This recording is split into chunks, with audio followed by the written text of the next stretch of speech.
இவ்வளோ பெரிய பிளாக்கை கட்டி இவ்வளோ பெருசாக உங்களுக்கு எல்லாத்தையும் ஏற்படுத்தி கொடுத்தா, அப்போ நிர்வாக ரீதியில் அரசு எல்லாத்தையும் செஞ்சு கொடுத்தா நீங்கள் நிர்வாக ரீதியில் கேர்லெஸ்ஸாக இருக்கீங்க. அப்போ நீங்கள் வந்துங்க அது இல்லையா? எங்கே சாப்பிட்டாங்க? அவங்க இப்போ தான் வாங்கிட்டு இருக்காங்க ஹோட்டல்லேருந்து. யார் வீட்டுக்குள்ளேயோ எப்படியோ இருக்கட்டும், எங்களுக்குரிய சம்பளம் வந்துச்சு இன்னொரு நினைக்கிறீங்களா? எதுவுமே அங்கே இல்லை மேடம். நான் இப்போ இல்லைன்னு பார்த்துட்டு வரேன். ஒருத்தவங்க பெயிண்டாக விடுறாங்க, பெரிய எமர்ஜென்சி வந்திருக்காங்க. இந்த மாதிரி நான் என்ன பேசலாம்?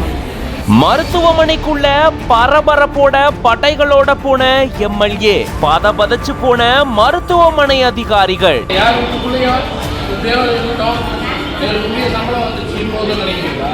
படுக்கை அறை வசதி இல்லாம குழந்தைகளோட தாய்மார்கள் தரையில படுத்திருக்க கூடிய அவல நிலைய பார்த்து எம்எல்ஏ அதிர்ந்து போயிருக்காரு. காஞ்சிபுரம் தலைமை மருத்துவமனையில இப்படி ஒரு பரபரப்பு சம்பவம் நடந்திருக்கு.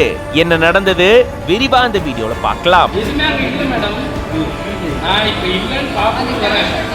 ஒருத்தவங்க பெயிண்டாக விடுறாங்க, பெரிய எமர்ஜென்சி வந்திருக்காங்க. இந்த மாதிரி நான் என்ன பேசலாம்? காஞ்சிபுரம் மாவட்டத்தினுடைய தலைமை மருத்துவமனை ரயில்வே சாலையில இயங்கிட்டு வருது. இங்க அவசர சிகிச்சை, பொது மருத்துவம், குழந்தைகள் பிரிவு, சிறுநீரக மருத்துவம், எலும்பு மருத்துவம்னு பல்வேறு மருத்துவ சிகிச்சைகள் வழங்கப்பட்டுட்டு வருது.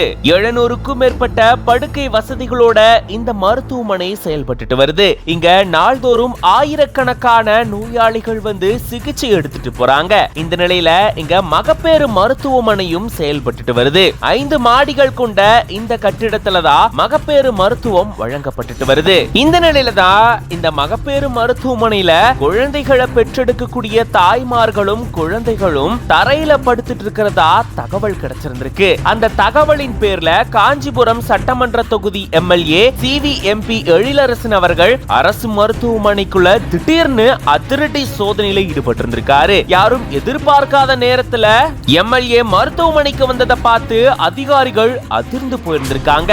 மேலும் தாய்மார்கள் குழந்தையோட தரையில படுத்திருக்க கூடியதை பார்த்து எம்எல்ஏ அதிர்ச்சி அடைஞ்சிருக்காரு. உடனடியா மருத்துவமனை அதிகாரிகளை கூப்பிட்டு உடனடியா படுக்கை வசதிகளை ஏற்படுத்தி கொடுக்கணும் அப்படின்னு அவங்களுக்கு உத்தரவிட்டு இருந்திருக்காரு. இது மட்டும் இல்லாம முதலமைச்சர் மற்றும் சுகாதாரத்துறை அமைச்சர் கிட்ட இது தொடர்பான தகவலை தெரிவிக்க போறதாகவும் சொல்லியிருந்திருக்காரு. மேலும் மருத்துவமனையை சோதனை செஞ்சு பார்த்ததுல மருத்துவமனையினுடைய செயல்பாடுகள் தனக்கு அதிருப்தி அளிச்சிருக்கிறதா அவர் தெரிவிச்சிருக்காரு. குடிநீர் பிரச்சனை, குடிநீர் சுத்திகரிப்பு இயந்திரங்கள் பழுதுன்னு பல பிரச்சனைகள் மருத்துவமனையில் இருக்கிறதா அங்க வந்திருந்த பொதுமக்களும் புகார் தெரிவிச்சிருந்திருக்காங்க. இதனால காஞ்சிபுரம் தலைமை மருத்துவமனையில பெரும் பரபரப்பு சூழல் ஏற்பட்டிருந்திருக்கு.